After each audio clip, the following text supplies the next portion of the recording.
জি sir. বুয়া দেখো না কে হর্ন বাজাচ্ছে।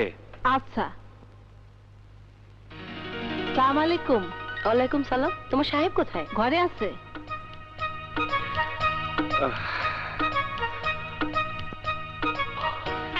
গত রাতে কিছু না খেয়ে মুখটাকে পেঁচার মতন করে চলে আসার কারণটা জানতে পারি কি? শরীর মন ভালো ছিল না বলে চলে এসেছি। ইস মামুন, তোমার মুখ দিয়ে মদের গন্ধ বেরোচ্ছে। মানে তুমি গত রাতে মদ খেয়েছো? মামুন, তোমার সাথে আমার জরুরি কথা আছে। তুমি জলদি ড্রেস পরিবর্তন করে এসো, তোমাকে নিয়ে বাইরে যাব।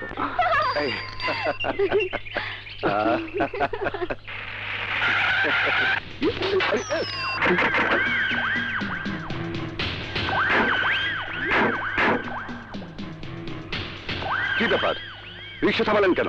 ওসি সাহেব, আপনার হাতের বামে বসিয়ে যাকে নিয়ে রিক্সা মুক্ত বাতাস খাচ্ছেন তিনি আপনার কি হন?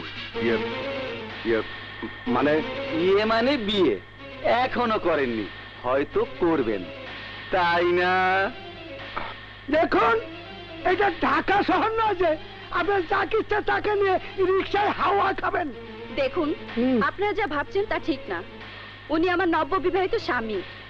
নতুন নতুন বিয়ে করলে একটু লজ্জা পায় বলেই উনি মোহাব্বত চেয়ারম্যান কন্যা মিস পারুল, বাবার মতো চালাকি বুদ্ধি তো বেশ ভালোই শিখেছেন।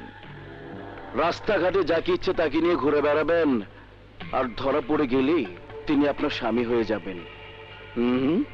আজ আর তা হতে দিচ্ছি না।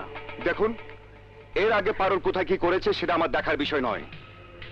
গতকাল ওকে আমি বিয়ে করেছি, শরীয়ত মোতাবেক সে আমার স্ত্রী, তাই পথ ছেড়ে দাঁড়ান, আমাদের যেতে দিন। ইমাম সাহেব, ওসি সাহেব যখন শরীয়তের দোহাই দিয়ে পারুলকে তার স্ত্রী বলে দাবি করছেন, তখন আমাদের একটা দাবি আছে। 100 বার। বলুন, কি দাবি? আপনি এই মুহূর্তে আপনার স্ত্রীকে নিয়ে বাসায় উঠবেন আর রাত কাটাবেন একত্রে।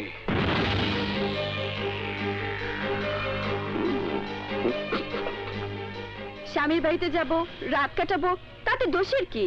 আপনাদের দাবি আমরা এই মুহূর্তে মেনে নিচ্ছি। কথা এবং কাজে মিল না পেলে আগামীকাল সকালবেলা এলাকার আরো জনগণ সঙ্গে নিয়ে থানার সামনে মিটিং করব, মিছিল করব। প্রেম ভালোবাসা আমার জীবনে হলো না। এই রিক্সা করো।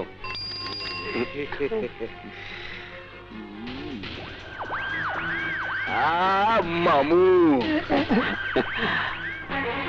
আসসালামু আলাইকুম। ওয়ালাইকুম আসসালাম।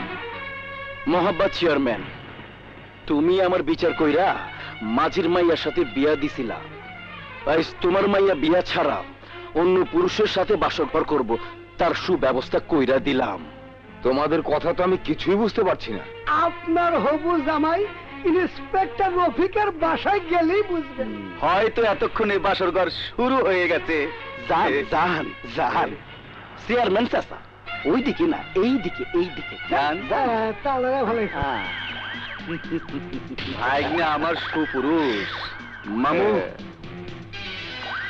থানার চারিদিকে আমাদের নিজেদের লোক নিয়ে পাহারায় থাকতে হবে।